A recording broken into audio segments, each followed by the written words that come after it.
Fala, amantes da tecnologia, sejam bem-vindos ao final da primeira temporada do Café com Noobs, o podcast que simplifica as habilidades do mundo digital enquanto você tá aí tomando um cafezinho.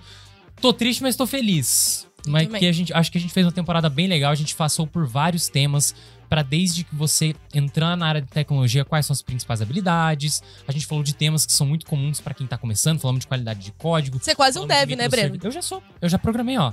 Tá vendo isso aqui? Eu que programei. Então, eu vi. Né? Eu tava lá. O computador foi eu que fiz. Eu era o teclado. E hoje a gente tá aqui, então meu nome é Breno Ramos, sou head de produto da DNC, até esqueci de falar meu nome, de tão emocionado que eu tô. E tô aqui com a minha fiel escudeira, que inclusive a gente tá com um patrocínio especial hoje nesse episódio da Eurofarma, que tá trazendo a amoxicilina aqui pra nossa querida Babi. Tá? Eu vou falar por você hoje, meu bem. Obrigada. Tá bem? Obrigada. Fala um oi pra galera aí, só pra galera pensar que você não é um clone. Oi, gente. Eu sou um holograma. Meu nome é Babi. Sou dev aqui na área de tecnologia. Desculpa, gente. Nossa, agora que ela foi efetivada, ela até esqueceu quem ela é. Tá com crise de identidade. Crise. Ela falava que ela era stag, agora ela não é mais stag, agora ela não sabe o que você é. Sou Repete o head. que você é. Não, Head de produto e operações na DNC. Não, minha filha, aí a gente vai conversar depois. Mas pra gente fechar aqui a nossa temporada com um tema focado em carreira. E a gente já falou de como você começa, já falou dos principais desafios e agora o céu é o limite. Né? E a DNC fala muito sobre formar pessoas de alta performance para o mercado e tem gente que escolhe uma carreira de especialista, o que é muito legal. E agora a gente vai olhar uma outra possibilidade, que é seguir uma trilha de gestão, por exemplo, até você ser CTO. Uau! C-level da área de tecnologia. O que será que a galera faz? Como é o dia a dia? Quais são os principais desafios? Como chegar até lá? Por favor, eu quero. Já quero um salário bacana desse. E a gente trouxe um convidado muito especial hoje, o Éder Costa. Tudo certo, Éder? Tudo bem. Se apresenta um pouquinho pra galera, fala um pouco do seu background, como você chegou até o cargo de CTO hoje.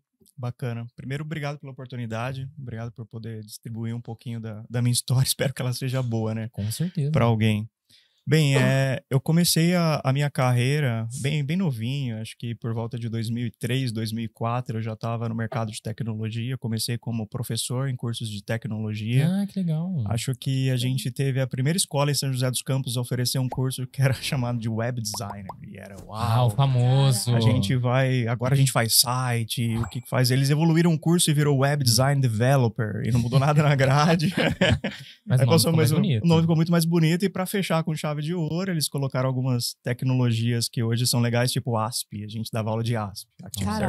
É um negócio extremamente arcaico. E aí virou Web Designer Developer Master. Não. Premium, Gold. Acho que essa foi a primeira fase na minha carreira como professor. Eu caí ali um pouco de forma aleatória. Acho que estava muito claro. Na minha casa, o meu pai ele trabalhou na parte operária, ele trabalhava nas grandes indústrias, e aqui no Vale do Paraíba tem muitas, e eu sabia que eu não queria trabalhar na indústria, eu queria trabalhar com tecnologia, mas não estava muito claro o que eu poderia ser, não. Então assisti Matrix e falei, poxa, eu quero ser hacker. Mas como faz hacker? Acabou que não me tornei hacker em momento nenhum da minha trajetória, mas queria trabalhar com computador. E aí tive essa oportunidade como professor, me desenvolvi, fui autodidata pra caramba e fiquei lá até entre 2002, 2003 até 2006 para 2007, abri minha empresa. Durante 10 anos tive uma consultoria de software sob medida. Então tive bastante sorte em, de repente, ter um ex-aluno meu que acabou sendo meu sócio, que puxou algumas tecnologias para dentro do escritório, e eu fiquei de 2007 ali dedicado 100% até 2017, comecinho de 2017, dedicado a essa consultoria. E a gente desenvolvia tudo em Rails, em Ruby. Caiu no colo, Rails e Ruby. Acho que não foi uma decisão muito inteligente, ou a gente fez uma matriz para decidir, vamos fazer isso, vamos fazer aquilo. Na verdade, acho que meu sócio, que era meu aluno, ele falou, aprendi um tal de Rails, é um framework legal e é muito melhor que ASP. A gente, parece que é mesmo, e a gente conheceu a cultura de testes, outras coisas, ficamos apaixonados por aquilo, e a gente surfou numa onda de startups bem legal, porque se a gente regredir um pouco, o Brasil ele tem um boom entre 2009 e 2010 de empreendedores nacionais querendo construir alguma coisa, e eram poucas as consultorias naquele momento que conseguiam tirar do papel um produto de forma ágil, e a gente estava lá, cara. Então, assim, é um pouco de... A gente estava preparado, mas também foi sorte, questão de timing, né? E depois de 17, a gente fecha essa consultoria. Não tem nenhuma história trágica do tipo, a gente faliu, nem nada disso, nada. A gente ia muito bem, mas a gente meio que cansou. São 10 anos, né? Simplesmente cansou do sucesso, né? Novos ares. Talvez faltasse um plano, sabe? Uma coisa mais elaborada, mais pro lado empresarial, que não era uma skill que a gente tinha. A gente queria desenvolver, a gente queria colocar a mão no código, a gente queria produzir umas coisas legais. E aí, em 17, eu migrei para uma startup do mercado de educação. E aí, entrei ali pela engenharia, fui head de produto, depois líder de área cuidando de dados, até me tornar CTO pela primeira vez. Que legal. E é onde eu estou agora, né? A respeito da posição, eu estou na Lia, uma empresa que eu faço parte do time de liderança, o time fundador da Lia, uma empresa nova, que nasceu no começo desse ano, que tem como proposta diminuir a fricção para as pessoas acessarem as boas escolas. E a gente está focando no mercado ali do ensino médio, né? Então a gente constatou que as famílias querem colocar os filhos nas melhores escolas, mas dinheiro é uma barreira. E a Lia resolve esse problema.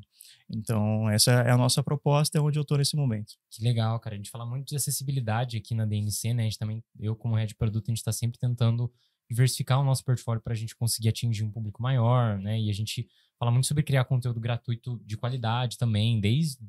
A gente está há 10 anos como CNPJ, e a gente sempre quis que a informação chegasse a quem precisasse, né? A galera tá querendo procurar um trampo. Então, eu acho muito, muito legal essa tecnologia. A gente estava até conversando antes do podcast começar.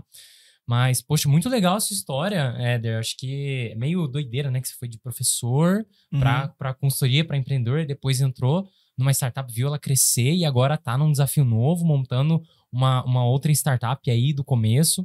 E eu tenho vários tópicos, tá? Eu vou falar pela Babi hoje, porque ela vai ficar quietinha. Fala, né, Babi? O que faz um CTO? Quando você acorda de manhã, você abre o seu nome e fala assim, bom, quais são os meus objetivos na semana? Tá. Pra que eu tenho que olhar? Assim, é difícil a gente normalizar, né? O que faz um CTO. É como se o que faz um programador dentro da NC fosse a mesma coisa que um programador que está no Google. E a gente sabe que existem algumas similaridades, mas nem tudo é absolutamente igual. Então, acho que o CTO, ele precisa ter uma visão de tecnologia frente ao negócio. Acho que o que eu posso assumir, assim, minha opinião, obviamente, mas que a gente vê se repetindo, é que os CTOs mais bem-sucedidos são aqueles que entendem do negócio que eles estão desenvolvendo, eles propõem inovações para dentro do negócio, eles entendem da gestão da empresa e eles somam na direção da empresa com a visão de tecnologia. Interessante. Então, ele se posiciona, eu sou empresário como você, nós dois estamos aqui, você é CEO, ela é COO da área, ela está falando de gestão, de projetos, você está falando do mercado, como colher investimento, e eu estou falando também de como, de repente, resolver o problema dos nossos clientes, como criar uma nova feature, até que chega um certo momento que o assunto se engargala e virou tecnologia. Aí o CTO precisa ser autoridade daquele assunto naquele momento frente aos outros sócios. Então, isso se repete quase sempre. Agora, na rotina do CTO, métricas, acho que isso é bastante redundante, mas você precisa conhecer capacidade de produção do seu time, capacidade de qualidade do código que você está produzindo, o quanto de bug isso está gerando ou não, porque às vezes as pessoas entregam muito em detrimento da qualidade, ou elas não entregam em favorecimento da qualidade, as coisas são meio incompatíveis, mas às vezes a gente escuta algumas coisas por aí. Depois eu cuido também, né, hoje, também na Quero já tive essa passagem, mas eu cuido de produto, eu cuido de dados e eu cuido da área de designer. Todo esse pessoal tá comigo. Legal. Então, são métricas diferentes. Designer tá. Na consultoria, a gente teve uma paquera com o mercado de agência de publicidade. Então, eu meio que tinha um pouquinho de conhecimento, obviamente não tão profundo para abrir ali o Figma e fazer algo sensacional como o nosso designer lá da Lia, mas eu já tinha um pouquinho de conhecimento da área. Mas trazendo o especialista certo para liderar, meio que você consegue direcionar da melhor forma possível. Entende o que ele tá fazendo e o que ele tá falando, né? Perfeito. Acho que o ruim, se você olhar pelo prisma da pessoa, no caso o designer, é quando ele tá sendo gerido por alguém que é meio um banana na área, né? Ele fala, o cara, que bom, que lindo, que maravilhoso. Coisas subjetivas que não estimulam ele profissionalmente, né, e não levam desafios de nenhuma natureza. Então, isso é ruim. Fala, poderia ser de outra forma essa tela. Exato. Algumas provocações, sabe, mais técnicas, outras mais de negócio, que estimulem você a ser uma profissional melhor. Todas as vezes que você tiver uma liderança dessa natureza, provavelmente você está tendo uma boa liderança. Então, acho que esses são os pontos, né, que a gente precisa cuidar. Então, eu preciso ter uma visão generalista sobre tudo isso. Meu dia começa olhando essas métricas. Eu sempre escolho um pedacinho do meu produto. Então, eu pego aquele pedacinho, eu olho, penso como ele pode ser melhor. Que legal. E aí eu vou conversar com o meu time, eu não vou propor, porque às vezes eu tenho uma ideia incrível, e aí eu chego lá para nossa head de produto e ela já pensei, já pivotei, já validei, já fiz entrevistas e é uma ideia óbvia, de repente ela me truca com isso, fala, ok, então tive uma ideia que já passou por ali. E aí depois eu volto para falar com os outros líderes e compreender como a empresa está agora, como ela pode ser a médio e longo prazo. Então, legal. O foco é sempre esse. Então, é uma posição que tem que equilibrar conhecimento de negócio, mas você também tem que ser uma referência técnica, porque teoricamente se tem alguma novidade, quando você olha no roadmap, muitas vezes surge de você ou não. Cara, dependendo da empresa que você almejar ser CTO, eu acho que é fundamental você ser referência técnica, sim. É uma empresa, às vezes, pequena, que o CTO ainda está com a mão no código e ele está produzindo alguma coisa, então ele precisa ser essa referência técnica. Eu diria que eu já fui uma boa referência técnica em meados do meu passado. Hoje eu sou uma pessoa que tem ali quase 20 anos de experiência desenvolvendo software, já sofreu alguns calos e eu trago uma visão acumulada para o desenvolvedor do presente para ele tomar a melhor decisão. Mas quase sempre, sob as minhas gestões, a referência técnica, o avanço, a inovação técnica parte das pessoas que estão comigo. Então, assim, acho que eu consigo inovar, eu consigo criar coisas boas, porque eu tenho um time sensacional, um time que eu admiro e que eu olho para eles, às vezes com pouca idade, e falo, caramba, você tem 23 anos. Aí eu relembro lá o Éder de 23 anos, você é muito melhor que eu. Entendeu? Então essa admiração, ela acaba provocando a pessoa a se esticar um pouquinho mais e trazer outras coisas para a mesa que eu massa. Hoje já não consigo mais acompanhar 100%.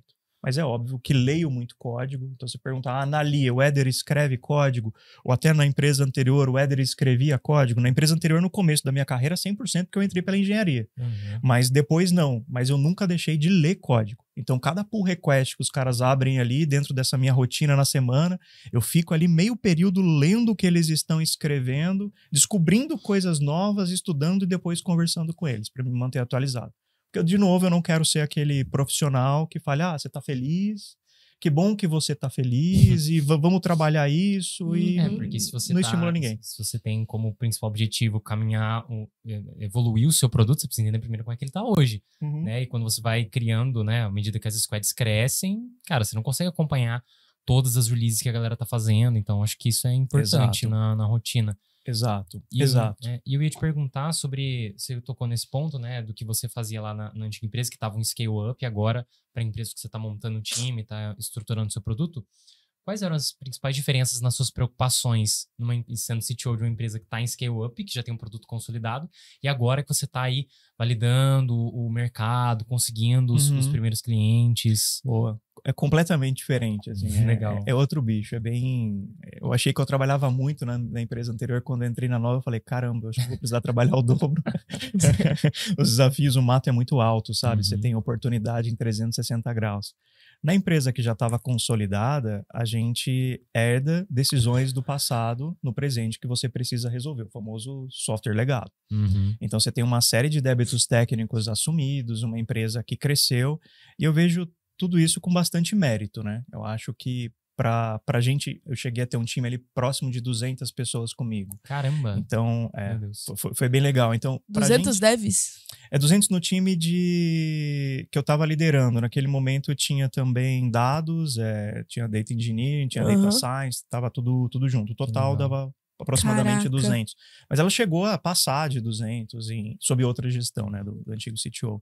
Então, era mais ou menos esse ponto. Então, você pega o legado do passado, as decisões do passado, e você precisa resolver no presente para que as pessoas se sintam estimuladas e compreenderem que a gente desenvolve software de uma forma mais madura. A gente não erra o mesmo erro da geração do passado. Ao mesmo tempo, sem criticar o que o passado fez. Porque foi ele que te trouxe até aqui, né? Exato. E às vezes, no final do dia, são obviedades, né? Que fazem as pessoas compreenderem aquilo que que ela precisa para evoluir. Sim. Então, para ter 200 pessoas, 5 ou 6 precisaram abrir mão de alguns valores. E, cara, você não pode olhar para eles e falar, pô, por que eles fizeram um software desse jeito? Eu tenho certeza que eles fizeram o melhor dentro da janela de tempo que eles tinham. E hoje cabe a gente resolver isso. Então, acho que o desafio de uma empresa há mais tempo é esse, a questão do software legado. E quando você tem um volume de pessoas muito grande, você acaba se dedicando muito tempo desenvolvendo planos de crescimento, planos de gestão, aperfeiçoamento, desenvolvedores que estão saindo de stag, indo para júnior pensando lá, poxa, mas eu vou seguir minha carreira como especialista ou não. Acho que desde a formação ali do estágio, a pessoa já está com isso na cabeça. E você precisa criar condição para que as pessoas tenham o melhor prazer em se desenvolver, né? Acima de tudo. E na LIA, aí quando você vai para um time muito pequenininho, você já tem um conjunto de pessoas que estão ali fazendo quase que parte do time fundador, todas elas com bastante bagagem, então eles já sabem desenvolver, eles sabem a melhor forma de código. São bem generalistas normalmente, né? Sim, e bons, assim, são caras bons. Você não compõe uma empresa e traz os seus primeiros colaboradores, assim, é muito raro você ter espaço para quem está se formando. Então você pega um estagiário, um júnior, um pleno. Então o primeiro grupinho ali, provavelmente ele é um grupinho de seniors.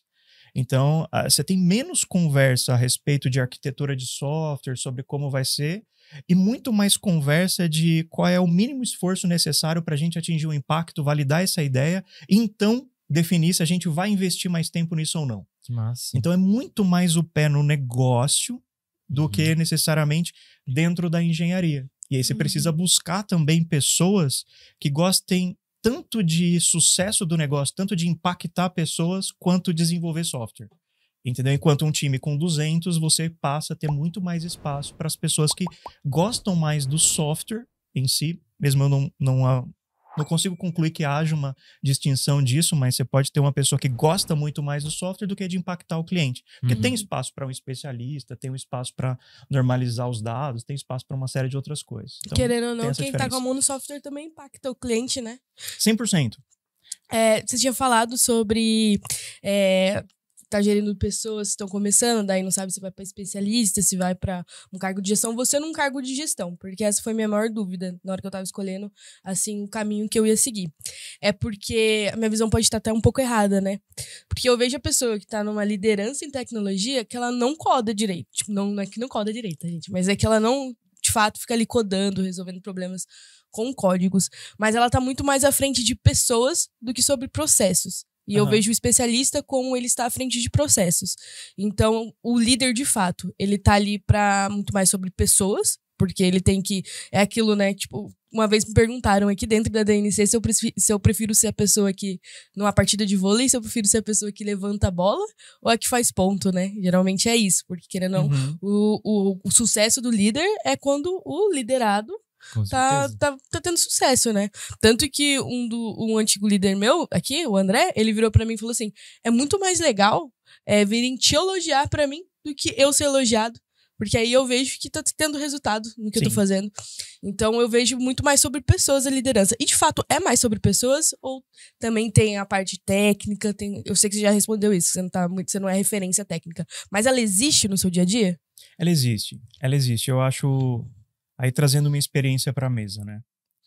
Entre todos os líderes que eu admirei enquanto era liderado, eu olhava primeiro a referência técnica. Então eu acho que um bom líder focado em tecnologia, ele foi em algum momento uma referência técnica muito boa. Sim, assim, eu não... Entre as pessoas que eu convivi, que eu admiro também no processo de liderança, eu não tenho uma exceção. Eu não tive uma pessoa que foi um programador, eu não trabalhei pelo menos com eles, né? Que foi um programador médio, ou que foi um arquiteto mais ou menos, uma pessoa que não manjava tanto de infra e se tornou líder e tinha uma equipe incrível de profissionais sensacionais seguindo ele. Eu nunca vi isso acontecer. Com certeza existe, né? Não é porque eu não vi que isso não existe. Mas se eu fosse hoje pensar em como transformar a Babi numa líder ou algo assim, acho que a primeira questão seja especialista em algo, nem pensa em nada diferente disso. É muito comum as pessoas se perdendo indo para soft skills. eu preciso melhorar minha comunicação, eu preciso não sei o quê. Cara, precisa sim em algum momento. Mas o que está acessível hoje é a Babi como engenheira de software. Então, todo desafio que você pegar, seja o melhor que você conseguir ser.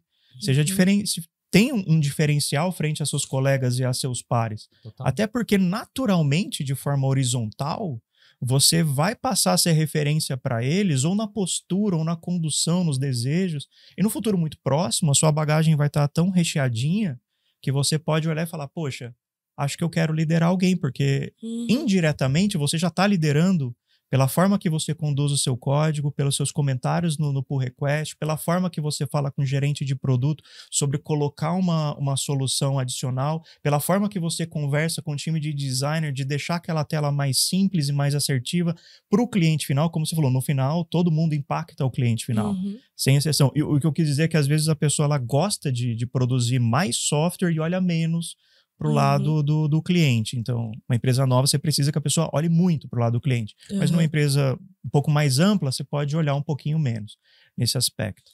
Mas acho que essa seria a melhor condução, Babi. Então, uma liderança lateral primeiro. Sempre. Estranhamente, os melhores líderes que eu tive também, eles não queriam ser líderes.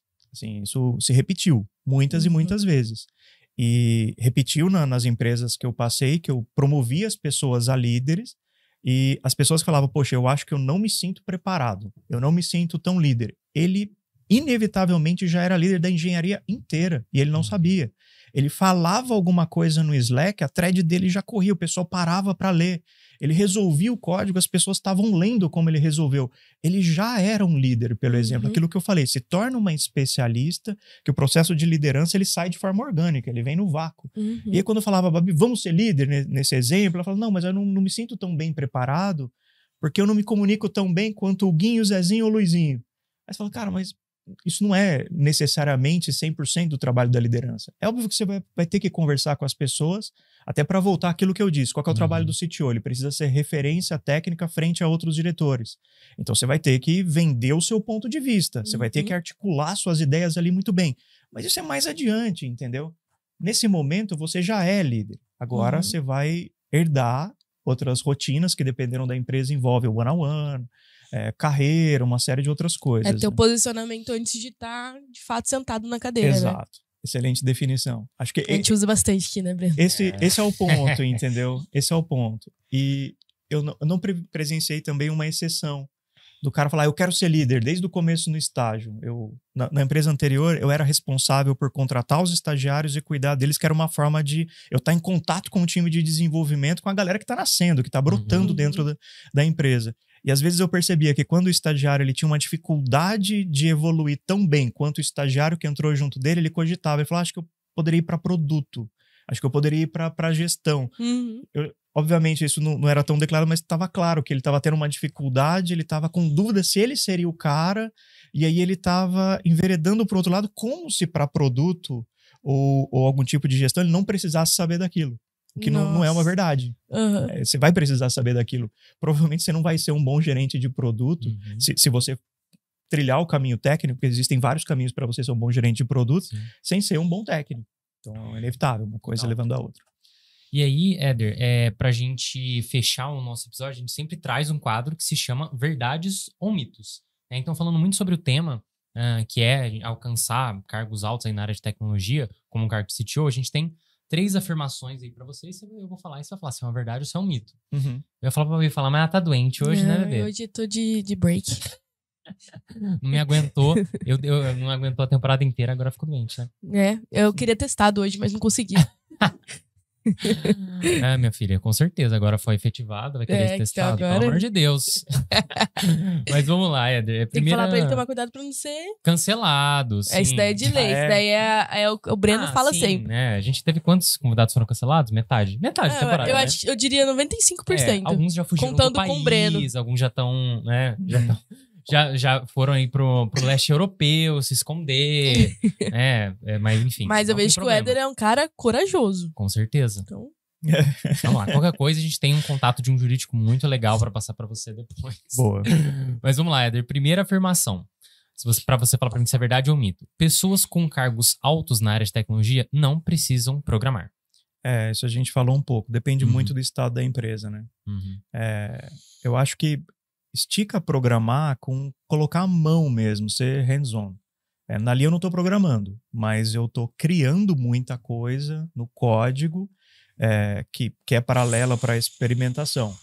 Na outra empresa, eu programei só no começo da minha carreira como engenheiro. Depois eu parei de programar e eu lia código. Então isso é uma verdade, dependendo da empresa que você tá, porque provavelmente não é que não precisa, você talvez não tenha tempo para isso. Então, eu nunca vi um CTO falando, que bom, eu não programo mais. É o contrário. Quando a gente conversa, falou, cara, que saudade. Era só colocar o foninho no ouvido, ler ali, nossa, e programar o dia inteiro com o sentimento de depois de X horas ter o negócio pronto. Que sensacional. Então, acho que todo mundo tem esse desejo no final do dia. Mas às vezes o que não tem é tempo. Entendeu? Mas você tem que saber. Se precisar, eu diria assim, se fosse para dar um conselho, se precisar, você tem que baixar o código e saber codar. Acho que isso é absolutamente fundamental. Legal. Segunda afirmação. O CTO de uma empresa não tem contato direto com os desenvolvedores e os engenheiros, apenas com líderes e gestores. Acho que existe uma relação mais próxima com líderes e gestores, bastante próxima, e precisa ser assim, porque estes são a representação das ideias do CTO. Então, a melhor forma de você promover o que o CTO pensa é olhar para o seu EM. Então, eu tenho um EM dentro do meu squad. E aquilo provavelmente que ele está falando sobre gestão, sobre desenvolvimento de software, é um acordo que ele teve com o CTO. Então, aquela é uma representação coletiva, não é uma representação individual. Mas também é relativo ao tamanho da empresa. Eu faço one-on-one com 100% do time da Lia, mas o time da Lia ele é pequenininho hoje. E eu não conseguia fazer o one-on-one com 100 e tantas pessoas da empresa anterior. Eu fazia com 100% da gestão, mas eu conhecia pelo nome todos os desenvolvedores, eu sabia em que momento cada um estava na sua carreira, e que desafio eles estavam vivendo, que squads eles estavam agora, eles estavam no passado, e eles poderiam ajudar a empresa no futuro, mas provavelmente eles não sabiam que eu sabia disso tudo. Com certeza. Então, até para você jogar o seu xadrez de gestão, né? Colocar as pessoas certas na cadeira certa, traçar estratégia, isso é importante. Pois é. Muito legal. E última afirmação. Para você atingir cargos altos na área de tecnologia, é necessário ter algum tipo de especialização, como pós-graduação, mestrado ou doutorado. Acho que deve ser mais fácil. Eu falo deve ser mais fácil porque eu sou uma pessoa que dropou a faculdade. Eu fiz várias e eu dropei todas. Então, eu acabei não indo até o fim. Eu fiz curso por conta própria e fui me enquadrando no sistema. E eu confesso que sou exceção e o mundo foi muito mais difícil para mim. Então, o tempo todo você tinha que se provar. Algumas matérias acadêmicas que parecem bullshitagem, quando você está vendo ali, não são bullshitagem. Acho que você deve levar a sério. Aquelas aulas de arquitetura, tudo isso. Já falou no episódio anterior que não... Assim que eu fui efetivada, a primeira coisa que eu fiz foi ligar e falar, quero trancar. Acho que eu fiz um caminho muito próximo do seu, mas acho que o mundo foi mais difícil. Eu diria que o mundo foi mais difícil. Eu pensei que o tempo que eu tô me dedicando na faculdade, eu posso me dedicar aqui estudando. Eu aprendo pra caramba aqui, aprendo no meu dia a dia, então por que eu vou fazer faculdade se eu só me estresse? Tô brincando. Pois é. Aquelas aulas de cálculo 1, cálculo 2, cálculo 3 fazem muita diferença na sua progressão lá na frente. E aí você começa a perceber matemática computacional, algo que todo mundo deveria levar super a sério e que fez falta pra mim. Então, eu pensei em software no começo da minha carreira de uma forma muito simplista. E aí eu cometi erros grosseiros que provavelmente, se eu tivesse prestado atenção na aula, porque não basta só fazer faculdade, né? Levar a sério o conteúdo que está sendo apresentado. Exato. Acho que 90% da faculdade quem faz é o aluno, né? A grade está lá, a curadoria é boa, mas é o aluno que faz o diferencial. Então é mais difícil, mas eu não tenho todo o grau ali completo, então mestrado, doutorado, como isso, mas percebo que uma parte muito grande das pessoas que assumem a cadeira de CTO possuem, o que me faz pensar que pode contribuir sim, e que também eu consigo refletir de uma forma muito, muito clara que se eu não tivesse tido 10 anos à frente de uma consultoria, desenvolvendo software sob medida o tempo todo, eu com certeza não teria a bagagem que eu tenho hoje para assumir a gestão de uma empresa de tecnologia. Com certeza. Então, eu tive uma formação em mercado que foi muito privilegiada, entendeu? Então, se você elimina isso do meu histórico, eu não conseguiria ser nem perto do que eu sou hoje. E aí, provavelmente, o que me traria esse conhecimento seria um curso acadêmico tradicional. Interessante. Entendeu? Mas é que às vezes as pessoas Éder, você não é formado, então eu também não preciso ser. Acho que o número de pessoas à frente das empresas que não têm formação é ínfimo para você levar isso como uma regra. Sim. É muito menor do que o número de pessoas com uma formação tradicional. Então, se você pensa em evoluir profissionalmente, faça uma formação, tenha uma formação tradicional. Se dedique, faça um mestrado sensacional, se explora. Mas o professor não me estica. Seja você, então, aquilo que você espera do seu professor, né? Pessoas muito fodas não possuem faculdade. Porque eu vejo, você, agora, eu tô muito surpresa. Steve Jobs, Mark Zuckerberg, a Babi. Algumas poucas exceções. Brincadeiras à parte, gente. Não, mas tem uma formação de desenvolvimento que as pessoas precisam levam a sério, mas que elas poderiam dar uma atenção o quanto você contribui para a comunidade open source. Você pega seu GitHub, baixa legal. o código, contribui, sobe código. Porque a partir do momento, Babi, que você pegou o repositório, baixou na sua máquina, matou uma issue e ela foi aceita, você se tornou uma programadora para o mundo. Entendeu? Porque aquele software ele é mantido pelo mundo. Então você aprendeu um conjunto de coisas que provavelmente te trazem segurança. Agora, tem gente que não se forma e também não vai para esse lado do open source. Ele vai para o livro. Então ele vira uma enciclopédia de lendo. Eu li isso. E aí você vira um profissional by the book que provavelmente tem o teto baixo. Então isso tem que tomar bastante cuidado. Gente, só uma coisa, tá? É porque a minha mãe assiste toda vez o podcast. Mãe, eu não larguei a faculdade. É só uma brincadeira. Que da última vez eu falei, É verdade, a gente tinha combinado que a gente ia falar isso pra sua mãe pra ela não ficar preocupada, né? Mas esconde o negócio lá pra ela não ver o e-mail do cancelamento. Mas, cara, muito legal a sua opinião. Acho que contribuiu bastante. Acho que é bem interessante pra quem está nos ouvindo, nos assistindo e tá em dúvida entre uma carreira especialista e uma carreira de gestão, né? E só complementando, né, o seu papo sobre a galera se formar pro mercado, né? E se você quiser entrar na área de tecnologia, temos uma formação em tecnologia se iniciando em breve. Então, se você quer ser um dev full stack desenrolado, que saiba resolver problemas, que saiba se comunicar com o resto da empresa, que entende não só do código, mas do problema de negócio que você está enfrentando, cara, a nossa formação tem 520 horas, são mais de 10 meses, são 21 encontros ao vivo, mais de 10 projetos no seu portfólio, e um desses projetos é um projeto em uma empresa parceira, que você vai resolver realmente um problema de negócio que não é pré-programado, não é um case estruturado, é literalmente um problema no mundo caótico que vai te tirar da zona de conforto, tá? Então, olha no nosso site as datas das próximas turmas, né? E se inscreva. Se você tiver alguma dúvida, só chamar alguém nas nossas redes sociais. E pra gente finalizar aqui o papo, queria agradecer ao Éder. Obrigado aí por ter aceito o nosso convite, por vir aqui, né? Eu sei que você tá numa rotina meio doida aí no seu trampo novo, então agradeço aí o tempo que você tirou para conversar com a gente. E a gente sempre encerra o podcast com uma dica do nosso convidado, né? Então, para quem quer entrar na área de tecnologia agora, você tem alguma dica final? Poxa, acho que se dedica a resolver problemas. Legal. Foca nisso. Acho que é muito comum as pessoas por aí rebaterem, né? Falar, se só me traz o problema, não me traz a solução. Escute muitos problemas das pessoas, seja o contrário disso, né? E tenta desenvolver alguma coisa legal. E se assumiu a fazer alguma coisa, faça bem feito, cara. Acho que a Babi, por exemplo, está começando a carreira agora. Assuma que seu software não pode ter débito técnico. Porque muito provavelmente, com a bagagem pequena que algumas pessoas têm, você já vai produzir naturalmente um software com algum nível de débito técnico. Então, acho que leia a documentação, se dedica, colha feedback. É minha melhor amiga. Porra, não tenha medo de feedback. Acho que ele só constrói. Feedback duro a gente dá só para que a gente gosta, né? Então, se tem alguém falando, faça isso melhor.